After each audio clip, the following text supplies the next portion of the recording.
নমস্কার, আমি স্মৃতি। বড়দের প্রণাম আর ছোটদের স্নেহ জানিয়ে শুরু করছি একটি নতুন ভিডিও। এখন সকাল 6:30 মতো বাজে। জানালাটা খুলতেই একরাশ স্নিগ্ধ হাওয়ায় মনটা ভরে গেল।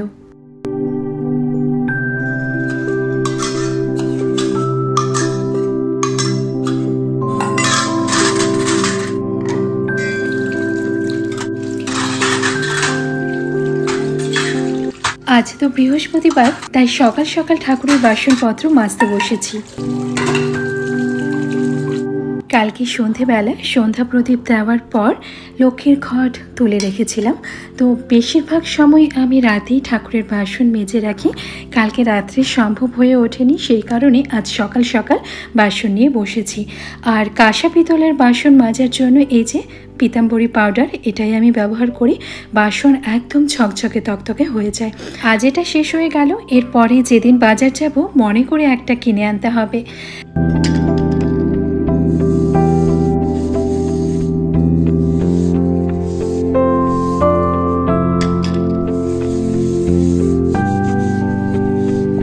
স্কচ ব্রাইটের মধ্যে পিতাম্বরী পাউডারটা নিয়ে বাসনগুলো প্রথমে একটু জলে ধুয়ে নিই।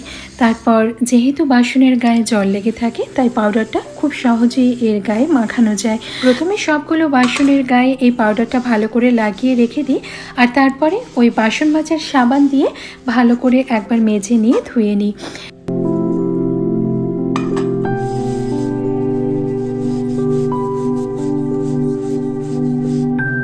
এই যে পিতলের আম্রপল্লব, কি করব বলো, যে বৃহস্পতিবারগুলো আমের শাখা পাই না, সেদিন অগত্যা এটি ব্যবহার করতে হয়।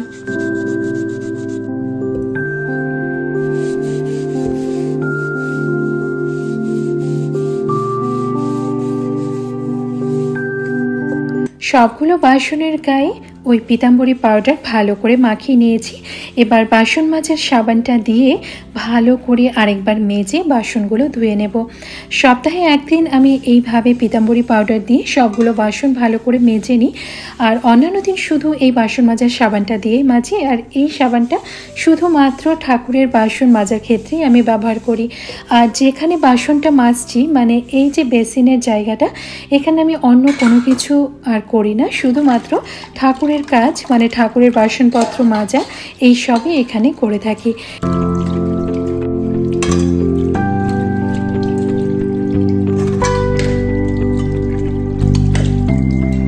বাসনগুলো একদম ঝকঝকে চকচকে করে মেজে নিয়েছি। এবার পরিষ্কার জলে ভালো করে ধুয়ে নিচ্ছি।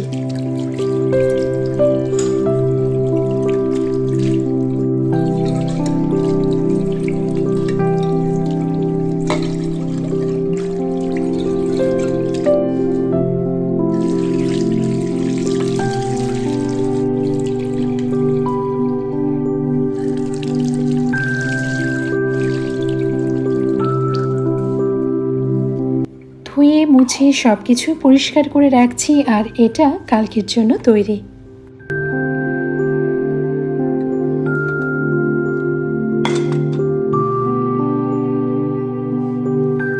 কাঁসা পিতল অথবা তামার বাসনপত্রের গায়ে যদি এরকম জলের ছিটেগুলো লেগে থেকে যায় না, তাহলে এই জলগুলো শুকিয়ে এর গায়ে কালো কালো বিন্দু বিন্দু দাগ তৈরি হয়ে যাবে। তাই সঙ্গে সঙ্গে এই জলগুলো আমি মুছে নিই। এর ফলে বাসনগুলো একদম পরিষ্কার ঝাঁ চকচকে থাকবে, বিন্দু মাত্র দাগও তৈরি হবে না। অনেকেই বলে ঝাঁ চকচকে করে বাসন মাজার পরেও কালো কালো ছিটছিটে দাগ পড়ে যায়। তার কারণ এটাই যে বাসনের গায়ে জল থেকে যায়। তাই বাসন পরিষ্কার কাপড় দিয়ে যদি ভালো করে মুছে রাখা হয়, তাহলে বিন্দু মাত্র দাগ পড়বে না। এবার অনেকেই বলবে, এত ছোট ছোট ব্যাপারে এত যত্নের কি প্রয়োজন? যত্ন করলে সেই জিনিসটার সৌন্দর্যতা যদি বেড়ে যায়, তাহলে অসুবিধা কোথায়?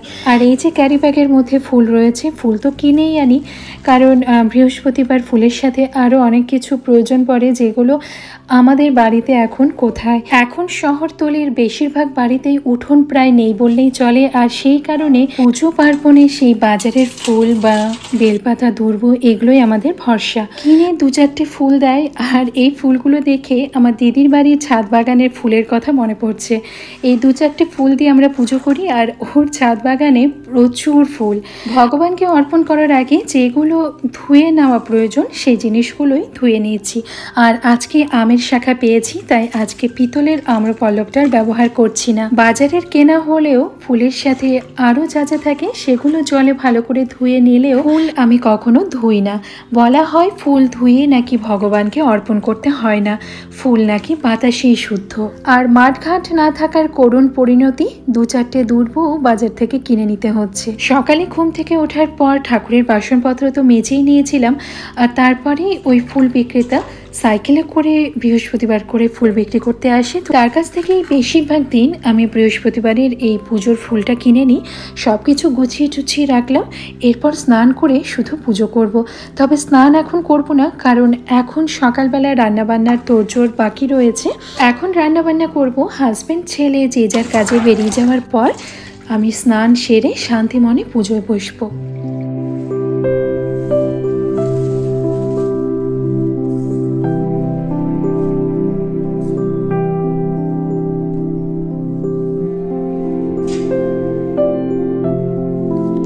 প্রতিটা জিনিসেরই সমান যত্নের প্রয়োজন, সমান ভালোবাসার প্রয়োজন। সে মানুষ হোক অথবা বস্তু। মানুষ হলে আঘাত পাবে, কিন্তু বস্তুতে আঘাত পাবে না, কিন্তু নষ্ট হবে। তাই প্রত্যেকটা জিনিসই চেষ্টা করে ব্যবহারের পর একটু পরিষ্কার পরিচ্ছন্ন রাখতে।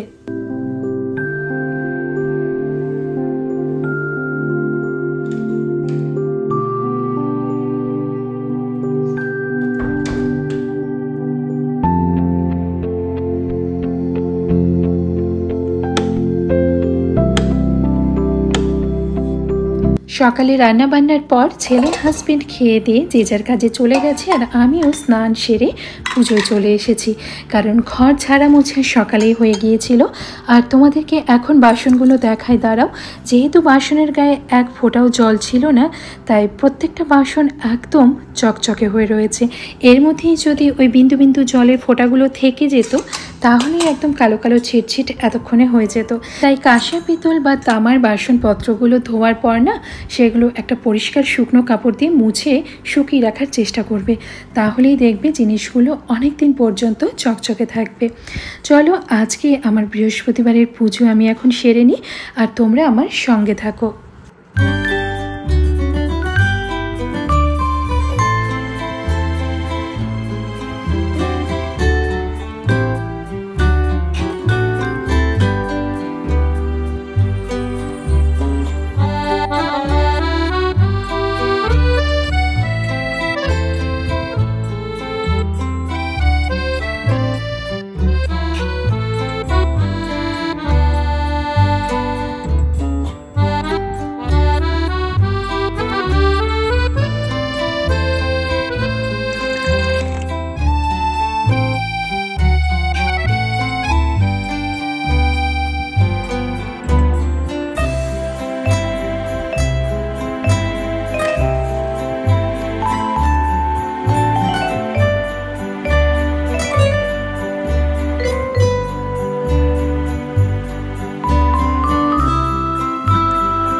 পুজো সেরে তুলসী গাছে জল দিতে বাইরে এসেছি, আর দেখছি ঘন কালো মেঘে ছেয়ে রয়েছে। কয়েকদিন ধরে এইরকমই হচ্ছে, হুটহাট করে কখনো রোদ, কখনো বা পুরো আকাশ মেঘে ছেয়ে অন্ধকার হয়ে আসছে। আর বলতে বলতেই টিপটিপ করে বৃষ্টি পড়তেও শুরু করেছে। বৃহস্পতিবার পুজো সারতে অনেকটাই দেরি হয়ে যায়। এখন আমি লাঞ্চে বসবো। আর আজকে যা যা রান্না করেছি, ভাত, তার সাথে আলু ভাজা। এই আলু ভাজাটা একটু অন্যরকমভাবে মশলা দিয়ে ভেজেছি। এখানে মটর এবং মসুর ডাল একসাথে করেছি, আর আলু দিয়ে পাবদা মাছের ঝোল। খেয়ে উঠে দেখছি রোদ ঝলমলে আকাশ। 15 মিনিটের মধ্যে প্রকৃতির কি পরিবর্তন। এক বন্ধু ভীষণ রাগ করে বসে আছে আমার উপর। তার সেই রাগ কমাতেই আমার আজকের এই রেসিপি। বাচ্চার স্কুলের টিফিনে কি দেব, এটা আমাদের মায়েদের মাথায় রোজ ঘুরতে থাকে। আর রোজ নিত্য নতুন খাবার তাদের বানিয়ে দিতে হয়, কারণ একই খাবার পরপর দুদিন দিলে সেই টিফিন বাড়িতে ফেরত চলে আসে। আবার রোজ নিত্য নতুন কি বানাবো এটাও থাকে মাথায় একটা চিন্তা। তার উপর সকালবেলা হাতেও থাকে সময় কম, তাই চটপট কি বানানো যায় যাতে বাচ্চাটি খুশিও হবে, সে খেতেও ভালোবাসবে এবং অবশ্যই হেলদিও হবে। 6 দিনের মধ্যে একদিনের টিফিন বক্সে তোমরা এই বানানা প্যানকেক অবশ্যই দিতে পারো। তার জন্য 2টো কলা নিয়েছি, সাথে দিয়ে দিয়েছি আটা এবং ময়দা, দুটোই আমি সম পরিমাণে নিয়েছি, তবে যে কোনো একটা দিয়েও তোমরা করতে পারো। তারপর নিলাম চিনি, মিষ্টির পরিমাণটা তোমাদের পছন্দ মতো কম বা বেশি করে নেবে। সাথে একটা ডিম ফাটিয়ে দিলাম, আর দিলাম দুধ এবং দিচ্ছি 1 চা চামচ মতো ঘি। এই ঘি দিলে ডিমের আষ্টে গন্ধটা আসবে না, একটা সুন্দর ফ্লেভার আসবে।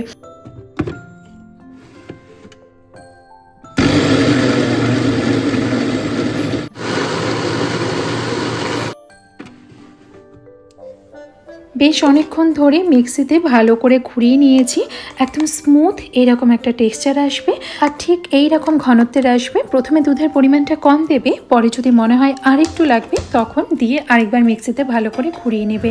এবার গ্যাস জ্বালিয়ে তাতে একটা ফ্রাইং প্যান বসিয়ে তার মধ্যে দিয়ে দিলাম সামান্য একটু ঘি। চাইলে তোমরা এখানে বাটারও ব্যবহার করতে পারো। মিশ্রণটা এখনো মিক্সির জারের মধ্যেই রয়েছে, আলাদা কোনো পাত্রে আর রাখিনি, কারণ সকালের দিকে আমাদের ভীষণ তাড়াহুড়ো থাকে আর সেই সময় ঠিক যেভাবে কাজগুলো করা সম্ভব সেটাই তোমাদেরকে দেখাচ্ছি। যেহেতু বাচ্চাদের জন্য বানাচ্ছি এবং সেটা স্কুলের টিফিন বক্সে যাবে, সেই কারণে ছোট ছোট প্যানকেক আমি তৈরি করছি। তোমরা চাইলে বড়ও বানাতে পারো। গ্যাসের ফ্লেম একদম লোতে থাকবে আর তারপর ঢাকা দিয়ে ওই 1 থেকে 2 মিনিট মতো রাখতে হবে। 2 মিনিট পর ঢাকা খুলে উল্টে দেব, তারপর ঢাকা দিয়ে আবারও 2 মিনিটের জন্য রাখবো। কলা, দুধ, আটা, ময়দা দিয়ে যে মিশ্রণটা তৈরি করেছি সেখানে চাইলে তোমরা একটু ভ্যানিলা এসেন্সও দিতে পারো। 1/2 চা চামচ মতো ভ্যানিলা এসেন্স নিয়ে মিক্সিতে ভালো করে ঘুরিয়ে নেবে। আর যদি ভ্যানিলা এসেন্স ব্যবহার করো সেক্ষেত্রে ওই মিশ্রণের মধ্যে যে ঘিটা ব্যবহার করেছিলাম সেটা স্কিপ করবে। আচ্ছা, প্রথম ব্যাচটা তো তৈরি করে নিয়েছি, যেহেতু ছোট ছোট করে বানাচ্ছি তাই একবারে 3টে করে তৈরি হয়ে যাচ্ছে। প্রথমে আমি ফ্রাইং প্যানের মধ্যে ঘি দিয়ে সেটা একটু ছড়িয়ে নিয়ে তারপর এই প্যানকেকগুলো তৈরি করেছিলাম। আর দ্বিতীয়বার থেকে ফ্রাইং প্যানের মধ্যে যেহেতু একবার ঘি ব্রাশ করা আছে, তাই প্রথমেই ঘি না দিয়ে প্যানকেকের গোলাটা দিয়ে তার পাশ দিয়ে আমি ঘি ছড়িয়ে দিয়ে একই রকমভাবে 2 মিনিটের জন্য লো ফ্লেমে ঢেকে রেখেছি। তারপর ঢাকা খুলে উল্টে দিয়ে আবারও সাইড দিয়ে একটু করে ঘি দিয়ে 2 মিনিটের জন্য আবারও ঢেকে রাখবো। এক একটা ব্যাচ তৈরি করতে 3 থেকে 4 মিনিট মতো লাগবে। প্রত্যেকটা বাচ্চা প্যানকেক খেতে ভীষণ ভালোবাসে, আর তোমার বাচ্চাটি যদি মিষ্টি খেতে খুব ভালোবাসে তাহলে এই প্যানকেক হবে তার সবচেয়ে বেশি প্রিয়। হয়তো মাঝে মাঝেই তোমার কাছে এই প্যানকেক বানিয়ে দেওয়ার আবদার আসবে। চলো, সবগুলো তো ছোট ছোট বানিয়েছি, একটা বড় সাইজেরও বানিয়ে তোমাদেরকে দেখাই। যেরকম ইচ্ছে তোমরা বানাতে পারো। টিফিন বক্সে এই প্যানকেকের সঙ্গে পছন্দ মতো কোনো একটা ফলও দিতে পারো। আমি একটা কলাকেই ছোট ছোট টুকরো করে রাখলাম, কারণ এর সাথে কলাটাই খেতে বেশি ভালো লাগে। আর একটু চকলেট সিরাপ দিয়ে উপরটা সাজিয়ে দিলাম। বাচ্চারা চকলেট ভীষণ ভালোবাসে, আর সেই কারণেই ওদের কাছে এই প্যানকেক হয়ে উঠবে ভীষণ প্রিয়। যেহেতু ঠান্ডা হওয়ার পরেও এটি একদম নরম তুলতুলে থাকে, তাই টিফিন বক্সে দিলেও শক্ত হয়ে যাওয়ার কোনো ভয় থাকে না। ভিডিও ভালো লাগলে ছেড়ে যাওয়ার আগে অবশ্যই একটা লাইক করে যেও। সবাই খুব ভালো থেকো, সুস্থ থেকো। আজ আসি।